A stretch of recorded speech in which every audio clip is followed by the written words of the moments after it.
You can't out-earn your mindset. If you've made this much and you want to make this much, right? There's always going to be a limiting block or narrative that actually keeps somebody stuck where they are. There's always, I can't because, not now because, I'm not able to do that because. Our mind always wants to go to the negative and the limitation, but if you keep expanding what's possible and what comes available, what opens up?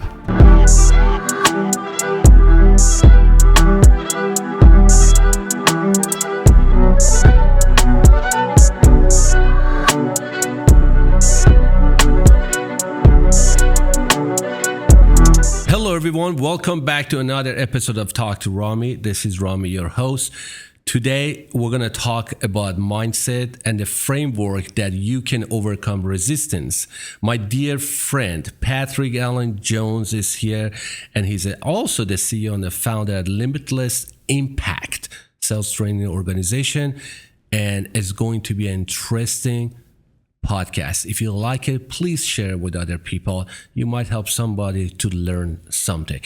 Patrick, welcome, my friend. Yeah, pleasure to be here with you. I love it. Absolutely. I love it, man, because we off the camera, we talk about mindsets a lot and your framework and what you do beside, your self-training organization in Limitless Impact. But tell me who you are. What is your story? Why you're so interested into the mindset? I'm a big fan of the mindset. Yeah. Well, thank you for having me on. Oh, my pleasure. Glad to be here. My mindset is everything. And I had to learn that the hard way. We all do, right? Because do. we're captive of our own mindset, and the prison. We put ourselves in a prison unintentionally, unconsciously, because we believe everything that we think.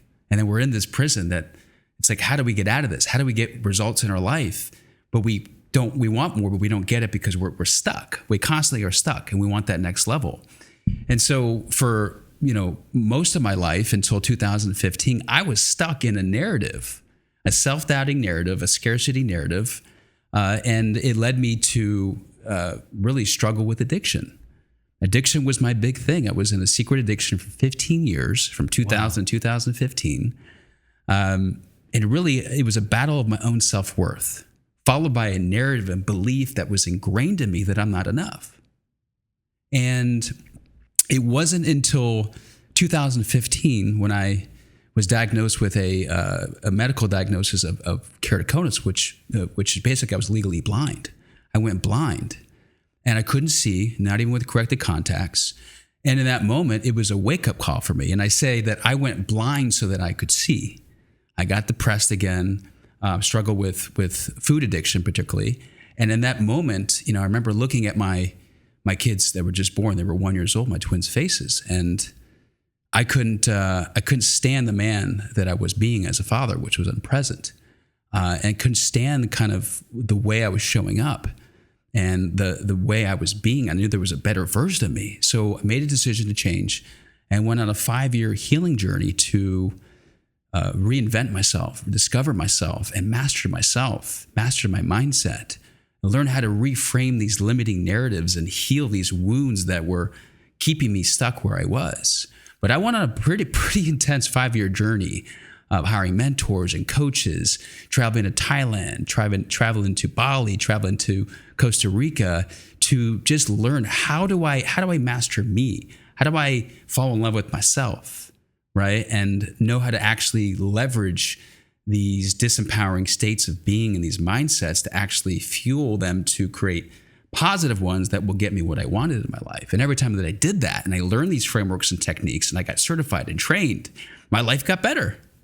Wow. Right? So that's kind of my story. 2020 was a tough year because I had the courage to finally get divorced in 2020. And it led me to, I had built all this success in my life up until 2020. I rebuilt myself, my relationship with my kids. I lost 100 pounds because I was 100 pounds heavier. I had to break through these 100 pounds. Yeah, 100 pounds heavier. Wow, you're in the good shape, man. Thank you. And I fell back down on the ground in 2020. I got divorced. The one area of my life that I did not master was my finances. and profiting and making money. But I had rebuilt all parts of my life, especially post addiction. It's very difficult to, once you're no longer in addiction, it's like, oh, what's next? How do I build my life? And I'd done that, but not the actual financial piece. So I remember it was in 2020. It was right before COVID, a month before COVID. I had, used a lot of these reframing protocols that I use on myself. And every day I was reframing myself, reframing my limiting narratives. And I got to a point where I set a target, and I said in 90 days, because I was broke, living in my car post-divorce, literally living in my car. I slept in a gas station. I slept under a hotel underneath a table like this, right? On the weekends I had with my kids, because I was literally broke. So I wanted to get myself out of that place again. And I set a target. I said, okay, 90 days, I'm going to make $25,000. And I did. I entered the high ticket remote space at that time. So there's service-based businesses, and then there's this online business of selling courses and programs online. And then by the end of the year, I made $120,000, right? But I hit an income ceiling at that point. What I mean by that is you can't out-earn your mindset. You just can't. If you've made this much and you want to make this much, right, there's always going to be a limiting block or narrative that actually keeps somebody stuck where they are, right, without actually reframing that. Usually it's some type of resistance that shows up, because all resistance is a form of a belief. It's all rooted in a belief. So I had to, again, do some deeper work. I hired some more mentors and coaches, more experiences, more transformational trainings to look at the mirror, look at the man in the mirror, right, and shift, right? And I had some people tell me some brutal honesty of how I was showing up, how I was being, where my mindset was. And I had to go deeper and go on another personal journey. So over the next year, I did some deep work, did a lot of different type of trainings, leadership trainings, doubled my income to 250, right? And I hit another ceiling at 250. And then I went deeper, did more self-mastery. I hired more coaches and did some more trainings. I got certified in multiple different various modalities, NLP, emotional intelligence, shadow work, the parts of us that we hide, repress, and deny that control everything that we do. And my income doubled again the next year, $500,000. I didn't do anything different, right? And this is me working with selling high ticket offers, and also working in my business, working with teams. So it's interesting, right? Because our capacity is limited based on our mindset, right? Whether it's income, right? I'm talking business income, but it could be relational. It could be your body and your health, right? Do you realize how much captive people are from getting the health and body that they want and deserve just by one limiting narrative? One limiting narrative keeps us stuck. Right? But what if you could challenge that narrative? Something I learned through studying Byram Katie many, many years ago is that what if you could challenge that narrative and investigate it? What if it wasn't true?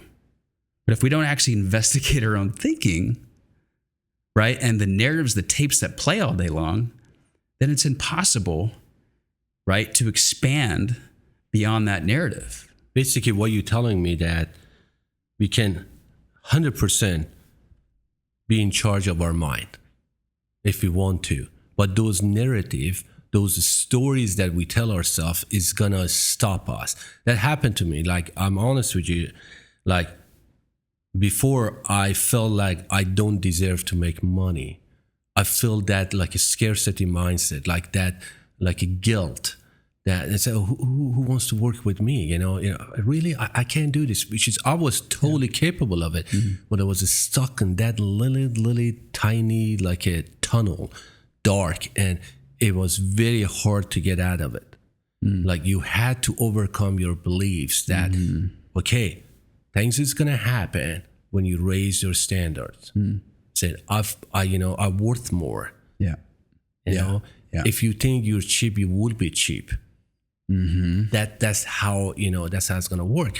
Basically, going back to what you said, you went through a lot, like sleeping under this kind of table, and then you go to make 150. That's a huge jump. Yeah. how did you do that? Because a lot of people are listening, a lot of people are watching, and they are stuck.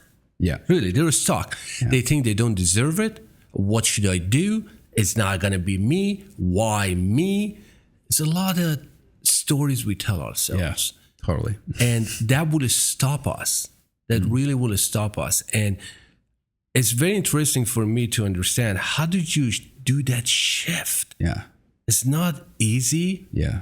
You went through a lot, but if we can crack that code, which is you're going to explain to us your framework that people that can benefit, that's how to, overcome the resistance of change, that I really need to change. I know I'm overweight. I know I need to make more money. Yeah. I know I deserve to make more money. How you want to do that? Yeah. That's a great question. Yeah. This powerful framework, I call it the freedom framework, right? Because we all ultimately just want to be free. Absolutely. Free of stress, free of suffering, free of, being captive to a body that we don't want, being free of finances in a struggle situation that we don't want. We want to be free in multiple parts of our life, right? What stops us from actually being free and living free moment to moment is those narratives, right? But there's two specific things that stop us purely. It's all rooted in resistance. And these two things are, and I'll just share, is the limiting narratives, the tapes that we play, they stop us. And if you're not aware of those limiting narratives, they will control all of our outcomes, all of our behaviors, all of our decisions, all of our actions. And all of a sudden we're all over the place, right? The second thing is your state and how you're showing up. What is the state that you're embodying, right? What are you being that's causing this result? So there's the narrative that plays, the tape, right? But right when that narrative plays, we embody something. We embody a way of being, whether it's confident or whether it's passive, right? Whether it's disciplined or whether it's being lazy. These are all ways of being, right? How we're showing up. Because if we can shift our narrative and our way of being, then we can get anything that we want inside of our life. And those are two things I learned through my own self-discovery and going through multiple trainings, that I had to confront myself, confront my way of being, even with my children. How was I showing up, right? Versus how I know I want to show up. But the thing is, my results, and anyone that's watching this, your results in your life are dictated in how you show up moment to moment by the narratives that you play. So let me go through the 10-step framework, right? So if anyone is stuck, if they're in a challenging situation, which is most of us, we do. Which, listen, we're all human, right? And I say, just be human, and part of being human is acknowledging where you are and telling the truth and changing it, and the willingness to change it, right? Because change is possible, but it's always available. But why people, they don't want to change? Is it a fear? Yes. That's exactly what it is. So there's two specific mindsets that stop us inside that. Fear-based mindset, scarcity, right? Because we're constantly worrying about what happens if I do this, right? This, what if this doesn't work out? What if I can't do it? Well, I can't. Something stops us. Some type of thing in the future that we're afraid of. And then the other mindset is a victim mindset. Nobody wants to take responsibility, right, for where they are, right? And so if you're in a victim mindset, you're always blaming external circumstances. In sales, it's blaming the leads, blaming the account, blaming the manager, blaming the boss. In business, you're blaming the ads, right? But you're not taking responsibility and being 100% responsible for your outcomes. So then you're becoming a victim. You're in that victim mindset. So your narratives start to follow based on how you're being, which is being a victim, right? And that's never going to get anyone what they want, right? By being in those two places. So the 10-step framework, and anyone I strongly advise anyone that's watching this, write this down, because this will change your life. It changed my life multiple times. This exact framework got me from a 15-year addiction to living healthy, happy, and free. This changed my relationship with my ex-wife and turn that around from a toxic relationship. It got me to lose 100 pounds. It doubled my income every year. This framework, this is part of it, but this is a major piece of it. So step one of the framework is, what's the situation? Right? It could be so small, so minute, but what's the situation? What's the challenge? Basically, all evolves from a trigger, right? There's an emotional trigger that happens inside of us. We're triggered, whether it's with your relationship or in business or in sales, in life. We constantly are triggered, which just means that there's an emotional state that we're in. Okay, so then what's the situation? Well, XYZ is the situation. And step two is, what's the story or the narrative that I'm making up about the situation? So again, it's about revealing truth. It's not, rejecting what is. It's actually acknowledging what is, because part of change is actually accepting what is. So what's the situation? What's the challenge specifically, right? And then what is the story that I'm making up? Because we're all making up stories and interpretations about situations. We do. That's it. So if we acknowledge what we're making up, then we're acknowledging that truth. And then step three is investigation, right? Is it true? Investigating exactly what the narrative is. Oh, if it's weight, I can't go to the gym in the morning because X. Okay, right? Or I can't make more money because of X. There's always, I can't because. Not now because. I'm not able to do that because. I'll do it later because. There's always a justification of what we're making up, right? So that's that third step is investigation. Is it true that you can't go to the gym in the morning because? Interesting, right? Because it opens up possibility in the mind, right? From limited to possibility. Because what we're trying to do here is go from a limited mindset to opening up what's possible. What is possible? What is possible? So the next step of the process, the framework, is actually exactly that. It's what becomes available. And this one's really powerful. What becomes available if you couldn't think that thought? If that thought didn't exist, then it was gone, right? Because this is a thought, it's just a narrative, that tape's that playing. If that didn't exist, what becomes available inside your life in that moment, right? This becomes available. This becomes available. Oh, I could lose 20 pounds. Oh, I could make another $5,000 a month. Oh, I can promote my business on social media and get more clients. Okay, what else becomes available? So it's going deeper. Our mind always wants to go to the negative and the limitation, but if you keep expanding what's possible and what comes available, what opens up, holy crap, your state starts to shift. You as a being, you're embodying a different state because you're actually allowing yourself to go there. Yeah. The next part of the process is, after what opens up, is simply reframing the narrative. Reframing the narrative. What I mean by reframing the narrative is, what is the actual narrative that's going to give me what I want? What's the actual narrative that's going to be what I want? And actually, I'm going to switch that. The next part of the process is, what do you want? And then what's the narrative? What's the narrative that's going to align me to what I want? So what do I actually want? And what's the narrative that's going to align me to exactly what I want?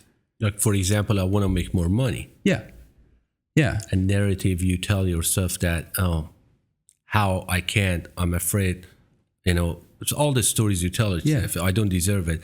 And the narrative that you have to change is, yes, I can, I got it. That's So and I switched it, but the most important question is, what do I actually want in this situation? Right after what opens up, what do I actually want? Ultimate goal. Yeah, and it could be so small. I could be sitting there on a computer, and I don't want to make more calls in sales. Right, I'm trying to sell something. Right, I'm tired. I'm stressed out. By going through this framework, what do I actually want? Well, I want more commissions, or I want another client. Okay, so in that moment, right, what's an empowering narrative that will give you what you want? Okay, this is the new empowering narrative. Notice I said empowering narrative. Okay, and then after you change the narrative, which usually is the opposite of what you said, right? Then it's, what am I committed to do in order to get that, to have it happen? So now you anchor in a commitment. What am I actually committed to do in this moment? Not like this big, huge, I'm going to make a business plan. No, in this moment, what's a micro win that can move you forward that you can do, right? Because the way that reframing works and the way that opening all of us up works, if there's no committed action, then all of that is just reframing in the mind and opening up what's possible. Without an action, it doesn't allow you to actually build trust with yourself. Because if you don't do something from what you just opened up, then you're just playing games with your own mind. So what's the committed action? And then this is a really important piece I think a lot of people miss on, is what must you embody? What must you embody to have it happen? Right? What's the state you must be in order to have it happen? Remember I said the two things that limit us from getting whatever we want is what? The limiting narrative and the body embodiment state that we're being.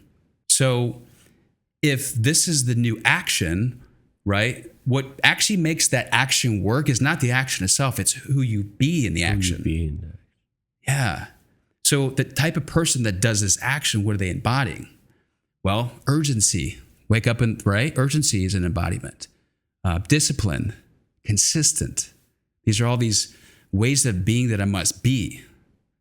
So what must I be now to have it happen now in this moment, right? If it's a hard conversation with your boss or a manager, right? It's courage. I must be courageous. I must go from being fearful to being courageous, right? And then from there, after this is what I must embody, it's the by when. See, we all want to go back to the limiting narrative and not have a timeline, right? So when we put a timeline on something, we make it happen. So if you're skipping the by when, right, we're going to put it off and go back into the limiting narrative. Yeah. So the by when, now, in 30 minutes, by 6 p.m. tonight. I can't tell you how many times, like I'm coaching somebody or working with the team in some capacity, and I ask them by when, and they said, I've never, like, oh my God, I don't know. They freak out. Like, by when are you going to send this to me? By when are you going to go to the gym? 6 o'clock. Okay, 6 o'clock. You're going to go to the gym at 6. Okay, so 6:01, text me to make sure that you went, or whatever, right? But it's being accountable to a time, because we want to put it off. Yeah. And this last piece I discovered after doing hundreds of these different variations of what I just shared with you is the very important piece of it is extracting the lesson. This is the step number 10. Because if we go through this whole internal mastery process of actually looking within ourselves as what's stopping us internally to get the external result that we want, if we don't extract a lesson from that, then we're robbing ourselves from the gift. Because in every trigger, every emotional trigger, every struggle that we have, there's a lesson in there for us. So we're robbing ourselves if we don't extract it. So it's simply, what's the insight or revelation that I'm getting from this? And putting it into a singular lesson, like a very declarative point. What are you learning about yourself? In one, like as if I was reading the Bible and there's a very declarative sentence in the Bible. Like, what's the singular lesson? Right? So the lesson is, I'm more powerful than I ever thought I was. I'm capable of more.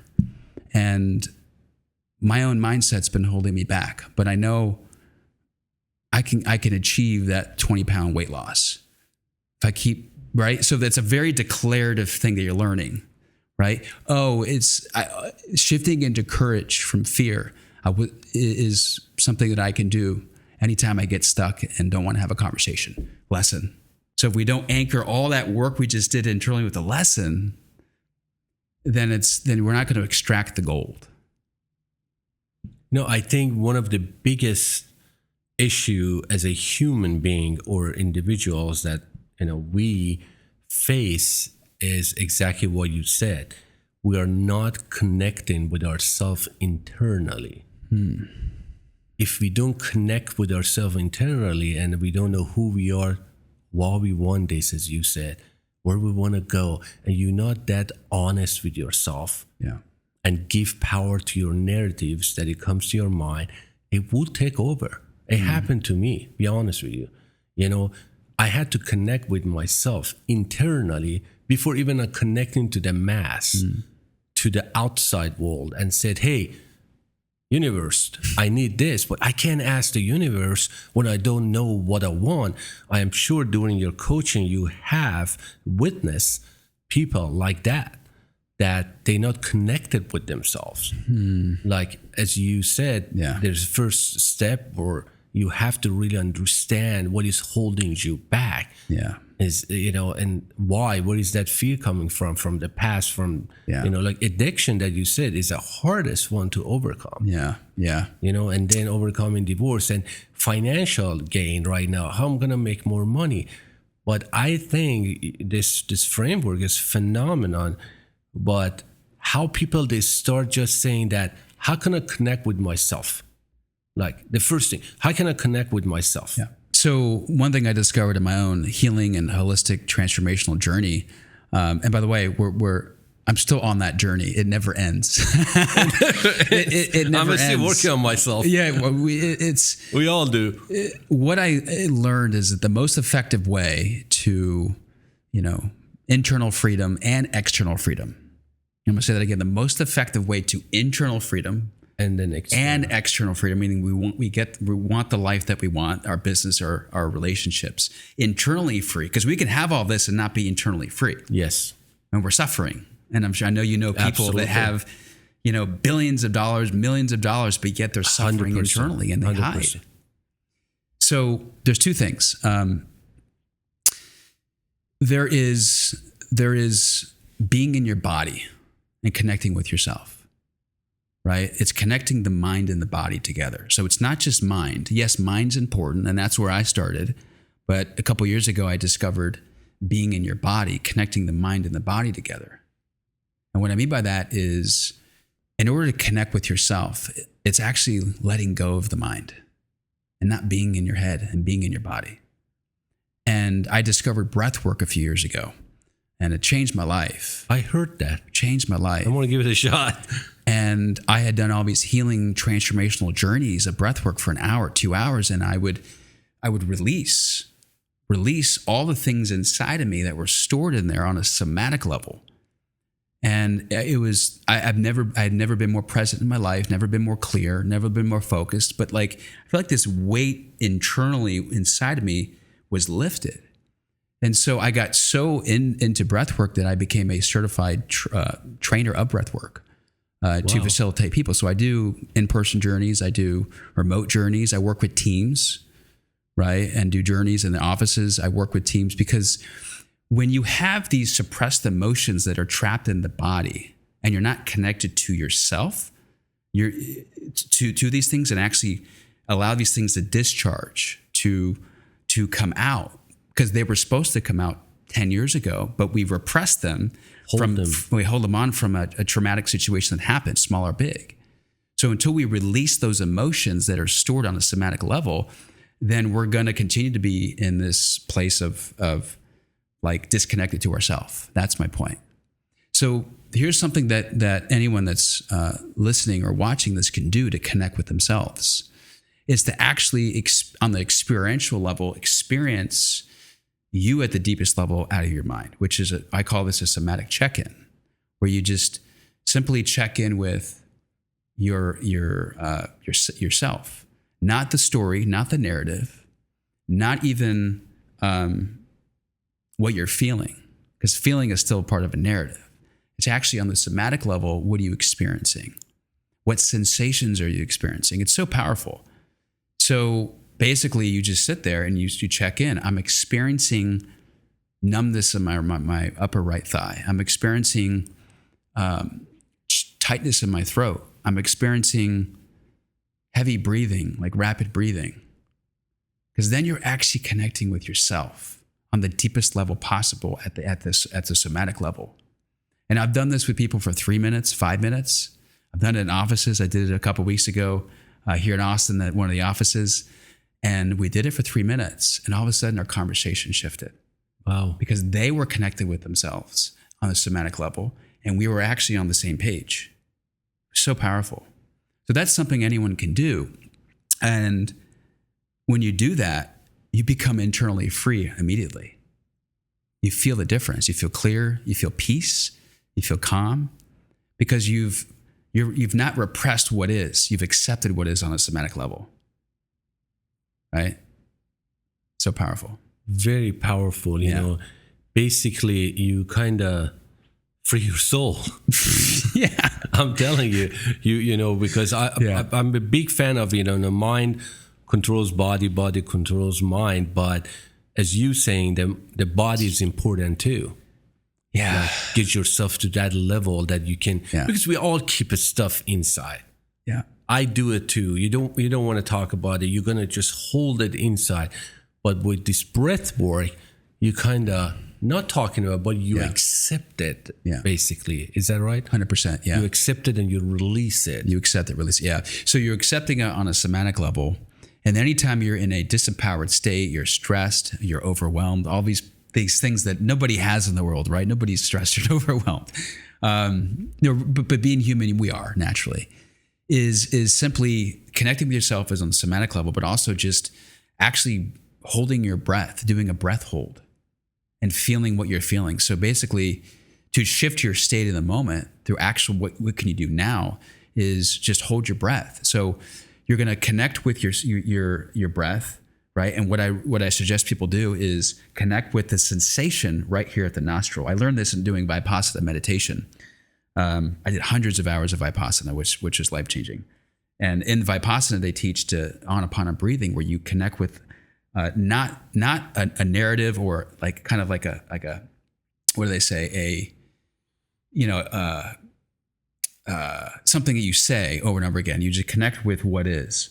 So you connect with this part of the nostril, and you feel the sensation. My breathing is short. I feel the air coming out of my nostrils. So you connect with the breath, right, in that moment, right? You just connect with something that's happening internally, right? And then what you can do from there is just hold and do a 1 to 2 minute breath hold.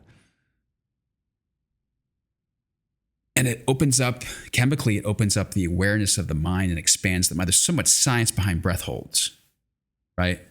And when you do it, you release the breath hold, and you're in what's called a down-regulated state, where your nervous system is regulated probably 5 to 10x, because you're no longer in your head in that stress state. You're in a down-regulated state. And just by doing 1 to 3 breath holds over 2 to 3 minutes. That's why they're saying that when you're stressed out, you're in there like a very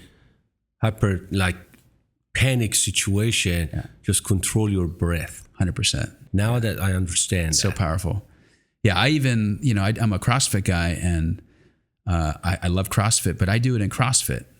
Even this morning, we're running outside 4 times for half a mile, and I'm using breath work to control my breath to not be in an upregulated state. I'm actually running, controlling my breathing, because if my breathing's out of control, then my performance decreases. Right? I say this is that if you're not in control of your breath, you're not in control of your life. Right? So there's the mind, but there's also the breath. Because if you're not in control of your breath, you're not connected to your body. And your mind's running and dictating everything. So it's both. Especially when you're running.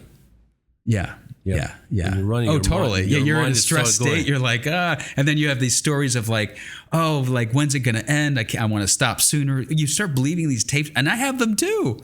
But I'm like, okay, back to the body, connect back with the body. And then I shift my state is, I find myself like in those narratives, because I'm human too. But I'm like, what do I want to embody in this moment?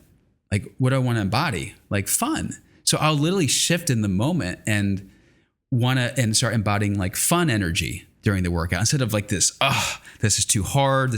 I shift my way of being, my state, right? Like we talked about earlier, to enjoy it, right? So it's all about the mind and the body. You have worked with successful people. You have seen successful people who reach the greatness and make money financially, emotionally, what they do different? Like, as you talk to them, you see them, you coach them, what are the differences between these people that they are successful, they achieve what they were looking for, and the people that they want to be that situation, they want to get there, but what are the couple of stuff that's holding them back? Of course, it's a mindset fear, but what is the juice? What is the thing? So if you look at what these successful people have, right? Let's go through that first, and then the opposite is true for what's holding them back. So they're, look at anyone, even Michael Jordan, Taylor Swift, presidents. Like, how do they get to where they are, right? There's a couple of things. One is passion and purpose. They're living their passion and they're living purpose driven, right? So what's holding people back from that level of success is they're not living their passion. They're not living their gifts. They're God-given gifts that they make up who they are uniquely, and they're not living their passion every single day. Because, one of the things, Patrick, that's happened to me. We're not believing that people, they want that passion. Like, like a lot of people, they have stuff. They're passionate, they're purposeful, but they say, who wants it? Who needs it? They kill their passion because they think it's not worth it. Yes.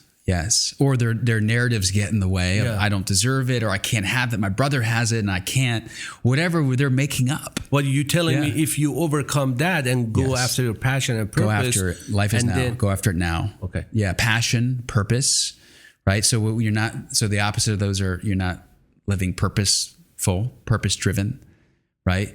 You're not living passion driven, right? It doesn't have to be like the thing, but it could be a thing. It could be anything that you're passionate about, right? Because when you're living those two things moment to moment, like, success just happens because you're living them. People will find you.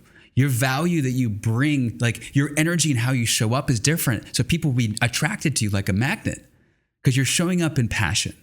You're showing up with purpose, living your purpose, or one of your purposes, because I think we're all here to do multiple things in this lifetime, not just one thing. We had a client, actually, friend came to our office yesterday. I'm not saying we're wet, but he said exactly like this. I feel very good energy here. Like, and I said, okay. He said, yeah, is very coherent, is very steady. And, I think you are right that energy can be personal, it can be environment, but and it comes from what? It comes from your purpose. Yeah, it's massive. Yeah.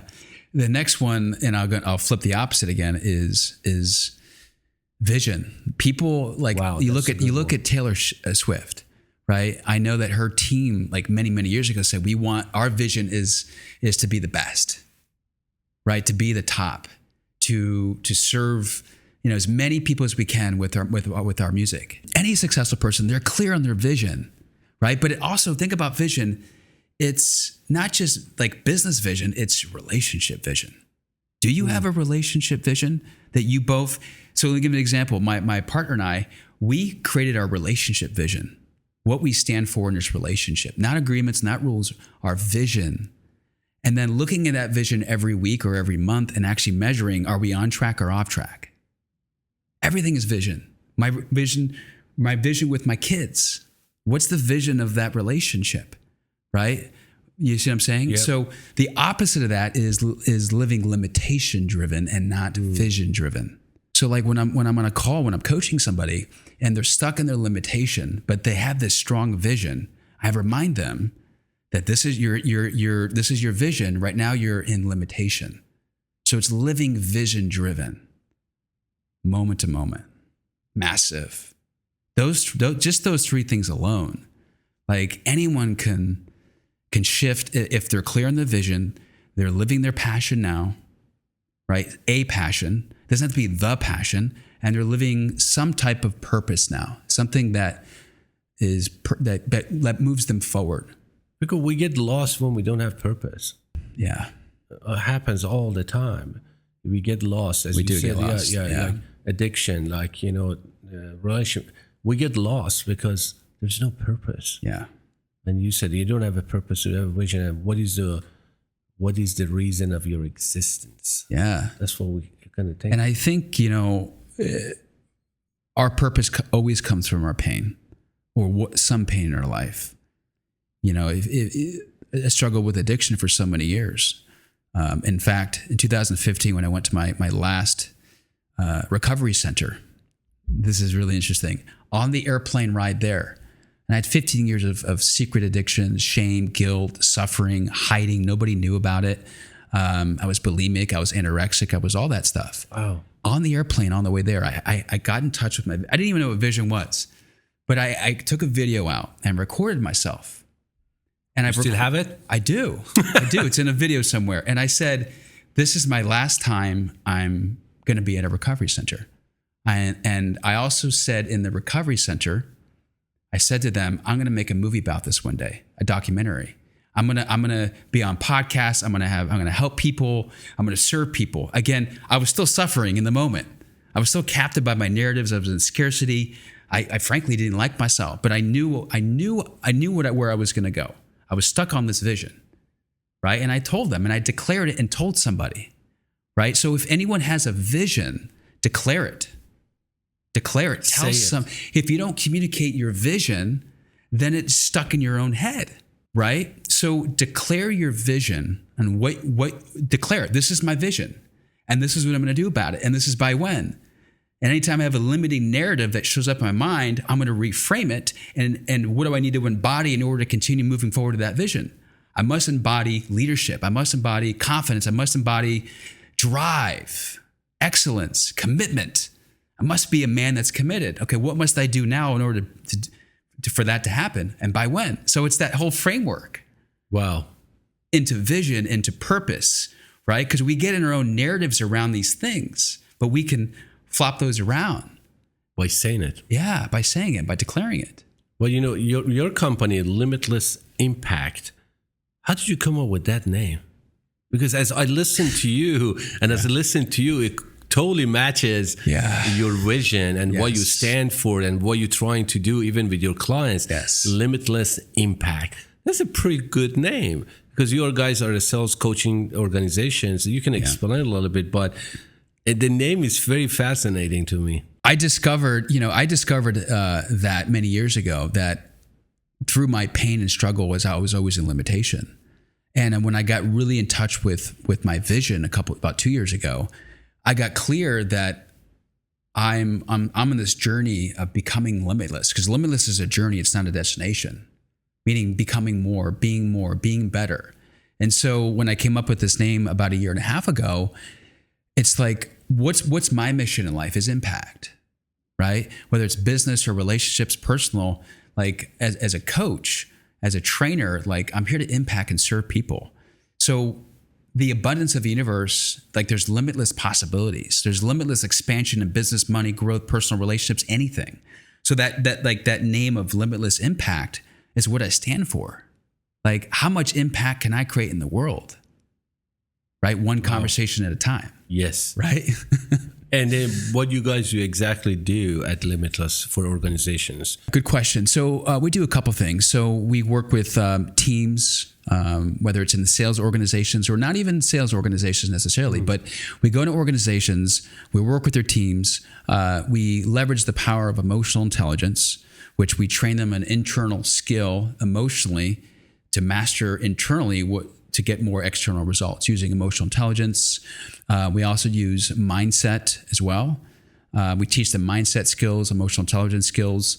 We also help them with leveraging habits and creating habits, mastery of habits inside their organization with their teams. Because a lot of this internal stuff drives external success. Yep. So there's that piece of it as well. But we also work with teams as well with their sales process as well to optimize parts of their process that there's friction points, there's bottlenecks, there's things that they can do, little small things to fix that when they do, they make a massive difference to get more sales. We also work with leadership teams as well. I do EQ coaching, emotional intelligence coaching. Some folks, I just do more executive coaching, more life coaching. It depends on the need of the person. But it's really meeting them where they're at and solving for a problem they have to get a different result.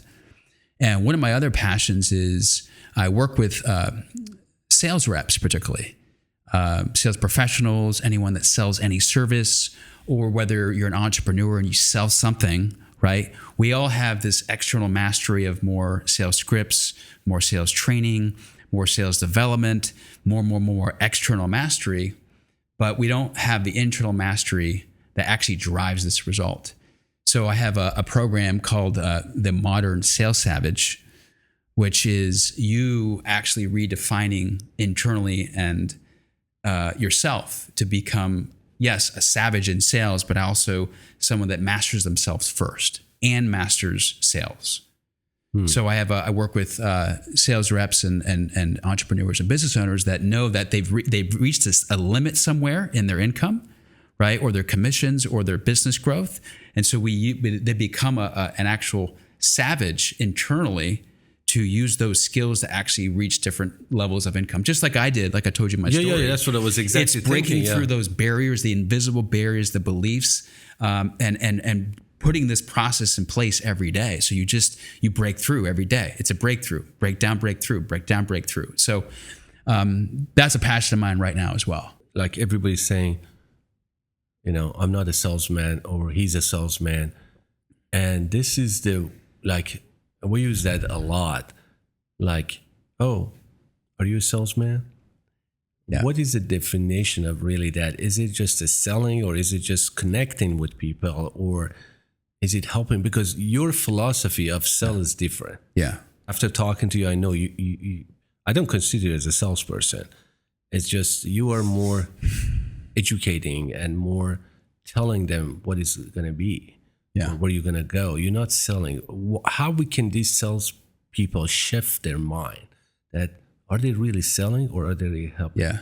Well, people buy because they feel like it. That's it. If you just understand that, and if you don't know how to manage your own emotions and your own emotional triggers as a selling, influencing, whatever it is, and you're in that conversation and you're not aware of the emotions of the person that you're talking to, right? Then you're always going to be controlled in that situation, and it's going to create resistance and reduce that deal or that sale from going forward. But ultimately, it comes down to human connection, right? When people know and feel like you care about them genuinely, and you genuinely express your care and concern for them, and you're authentic about it, and you're not in a script, and you're just speaking to them because you're genuinely curious, not because you learned to be curious from a program or someone told you to be curious. Like, be interested in them. And I call this focusing out. Like when you're in your own story during a conversation, you're thinking about yourself, not them, and what's best for them, right? So it's human connection. So, the whole salesperson thing or selling, it's all relationship driven. And I think my success over the years, 100% hands down, is because I started treating people like a human being. Amen. Getting off the script, getting off of traditional trainings, not having an agenda, but actually getting to know them, what their values are, what they want, why they want it, what matters to them, and generally be, again, interested in them. And I think that's the most important thing that for salespeople is to get out of their own way, is getting into the other person and shifting how they're showing up.